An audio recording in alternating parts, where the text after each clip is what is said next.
आपका स्वागत है। मैं हूं विद्याशंकर राय और आज हमारे साथ हैं बीजेपी के राज्यसभा के उम्मीदवार बाबूराम निषाद जी। इनको बीजेपी ने राज्यसभा के लिए टिकट दिया है। अब ये एक नई भूमिका में बीजेपी में नजर आएंगे, तो हम बात करते हैं क्या इनका विजन होगा। नमस्कार सर। नमस्कार राय साहब।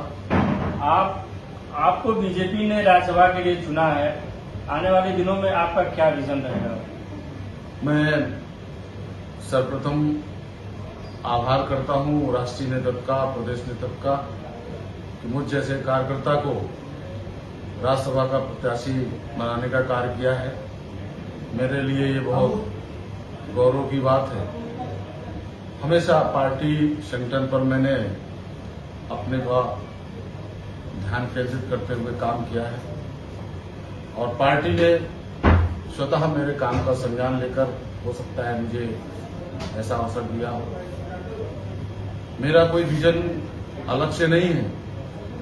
विजन पूरा हमारे राष्ट्रीय नेतृत्व का, मोदी जी का, अमित शाह, नड्डा जी का, राजनाथ सिंह जी का और उत्तर प्रदेश के यशस्वी मुख्यमंत्री जी का विजन स्पष्ट है।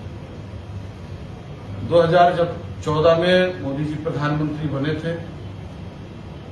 मैं कह सकता हूं कि इस देश में विभिन्न क्षेत्रों पर, चाहे सीमाओं की सुरक्षा के बारे में हो, देश की आंतरिक सुरक्षा के बारे में हो, देश में भय, भूख, भ्रष्टाचार जो फैला हुआ था वो एक बहुत बड़ी समस्या थी। देश में महंगाई और बेरोजगारी चरम सीमा पर थी और एक सबसे बड़ी बात जो थी कि रोटी कपड़ा मकान का जो नारा कम्युनिस्ट पार्टियों ने और कांग्रेस ने लगातार दिया, उसके अनुरूप बार बार इन्होंने सत्ता हासिल की। लेकिन हिंदुस्तान का गरीब जहां का तहां खड़ा था, अपने आप को ठगा महसूस कर रहा था। बहुत बड़ी आबादी भूख से तड़प रही थी और प्यास से तड़प रही थी। आवास नहीं था, जो सुविधाएं जिसमें उसका अधिकार है वो उसको नहीं मिल पा रहा था। मोदी जी ने अंत्योदय के अनुरूप पूरे समाज को विकास के रास्ते पर लाने का काम किया है। हम सब कार्यकर्ता विचारधारा से आधारित हैं, पार्टी के आइडियोलॉजी पर चलने वाले कार्यकर्ता हैं। हमारा कुछ बनना ना या बनना कोई मायने नहीं रखता है। राष्ट्रीय नेतृत्व ने जो अपनी स्पष्टता समाज क्षेत्र में दिखाई है सरकार के माध्यम से, आज हम गौरव महसूस करते हैं। कहीं भी जाते हैं, किसी भी बस्ती में जाते हैं,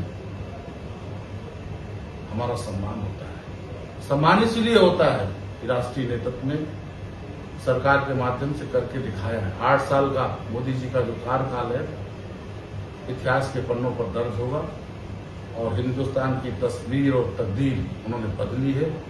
विश्व स्तर पर भी हम खड़े हैं और उत्तर प्रदेश का मूलता में रहने वाला हूं, तो मैं कह सकता हूं कि जो यहां भय, भूख, भ्रष्टाचार और तुष्टीकरण की राजनीति और जातवाद की राजनीति हावी थी और यहां के क्षेत्रीय दल जो अपना राजनीति में सिस्टम बनाने के लिए आए थे, उनके सिस्टम खत्म हो चुके हैं। आज योगी जी की सरकार है। योगी जी की सरकार के माध्यम से हम यहां बार बार दोबारा सत्ता में आए हैं और बार बार सत्ता में आएंगे, क्योंकि हमने ही सेवा का लक्ष्य लिया है। हमने ही गरीब हो, मजदूर हो, मजलूस हो, सर्वहारा समाज के लोगों का विकास का जो संकल्प हमारा है उसको अच्छा सा लागू करने का हमारा प्रयास है। आप बीजेपी से काफी लंबे समय से जुड़े रहे हैं। आपने बीजेपी में जिला अध्यक्ष से लेकर क्षेत्रीय अध्यक्ष तक की भूमिका निभाई। अब आप क्या आपको पहले से एहसास था कि बीजेपी आपको इस तरह का कोई इनाम देने जा रही है? मैंने आपसे पहले भी कहा कि मैं पार्टी का जिला अध्यक्ष, यूथ का, मेन का, क्षेत्रीय अध्यक्ष, प्रदेश उपाध्यक्ष, निगम आयोग का चेयरमैन भी रहा हूं।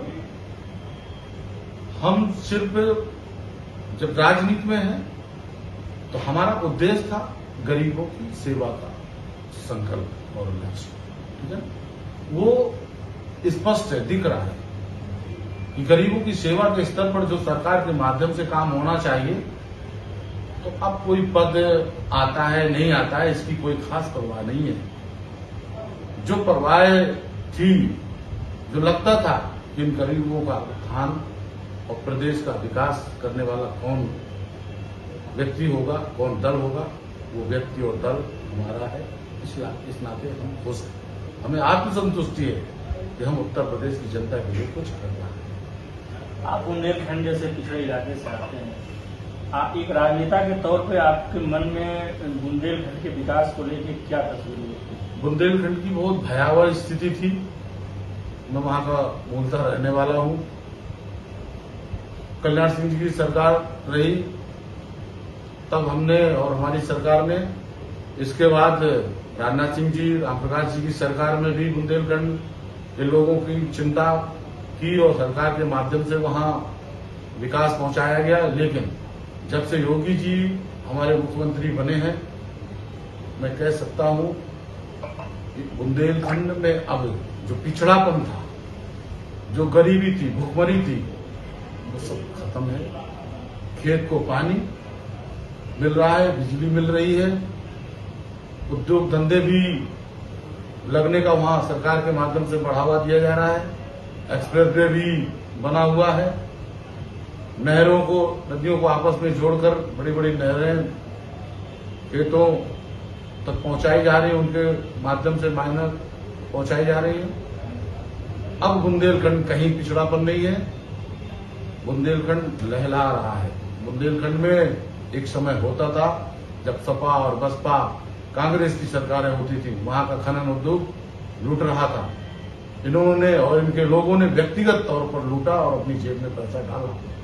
इतने बड़े बड़े भ्रष्टाचार किए, खनन घोटाले किए, लेकिन ये सब वहां बंद है। अब राजस्व के बारे में अगर आंकड़ा उठाकर देखें तो बांदा हो, हमीरपुर, चित्रकूट, जालौन, झांसी, ललितपुर हो, एक बहुत बड़ा ऐसा पैसा राजस्व में आ रहा है जो गरीब जनता के विकास में लग रहा है।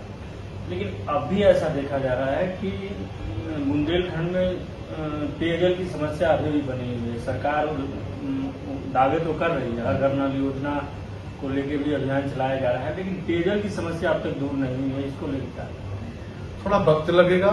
नल से जल जो योजना है वो बुंदेलखंड में प्रभावी ढंग से चल रही है, क्योंकि मैं भी मूलतः गांव का रहने वाला हूं। मेरे गांव पे भी काम चल रहा है।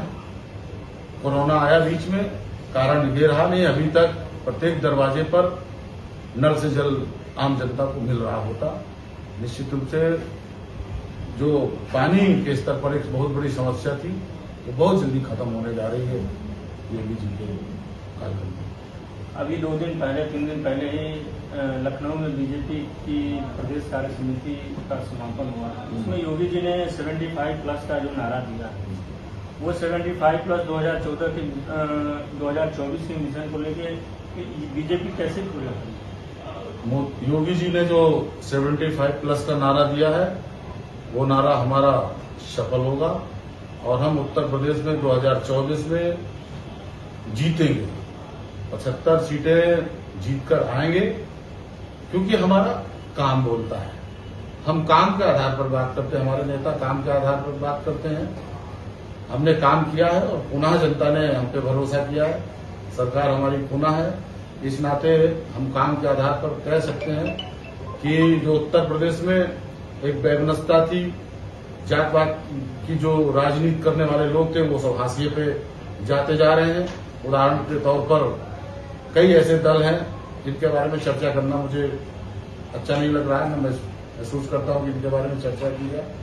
तो जो भी उत्तर प्रदेश में लोगों का एक अपना एजेंडा रहता था, फिक्स एजेंडा रहता था कि मुझे तुष्टीकरण की बात करके अपना राजनीतिक दल को खड़ा कर लूंगा, मैं जातवाद की राजनीति करके अपने को खड़ा कर लूंगा, ये सब अब चलने वाला नहीं है। अब तो विकासवाद और सुशासन और कानून के राज के स्तर पर जनता ने स्वयं आकलन किया है कि यह सरकार ही दे सकती है और कोई नहीं दे सकती है। मोदी जी पुनः देश के प्रधानमंत्री बनेंगे और उसमें उत्तर प्रदेश की भूमिका बहुत बड़ी होगी। इस जो योगी जी ने कहा है वह चर्चा सत्य होगा। आपने जातिवाद की बात की।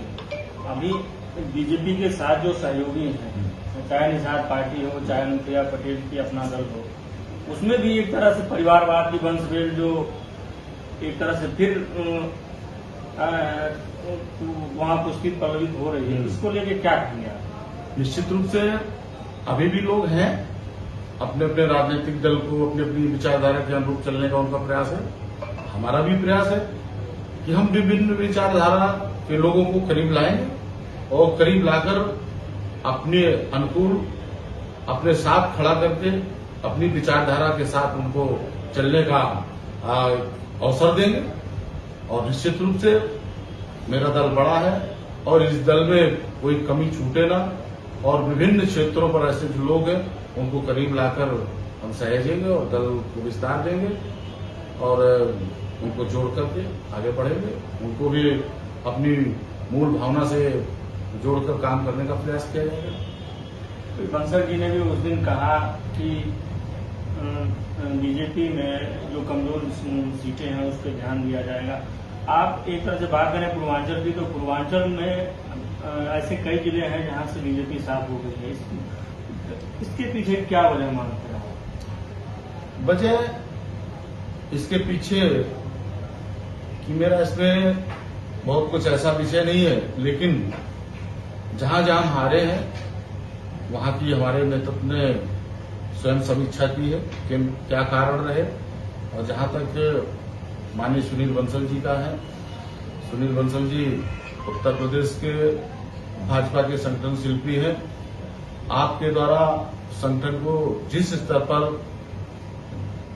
गठन किया है और पार्टी को गांव गली मोहल्ले तक संगठन को पहुंचाने का जो प्रयास किया है और कार्यकर्ताओं में जो विचारों का सिद्धांतों का अभाव प्रतीत होता था, उसके स्तर पर भी कार्यकर्ताओं को बहुत व्यवस्थित तरीके से पार्टी की मुख्य विचारधारा पर चलने के लिए उन्होंने मुझे अभियान चलाए हैं।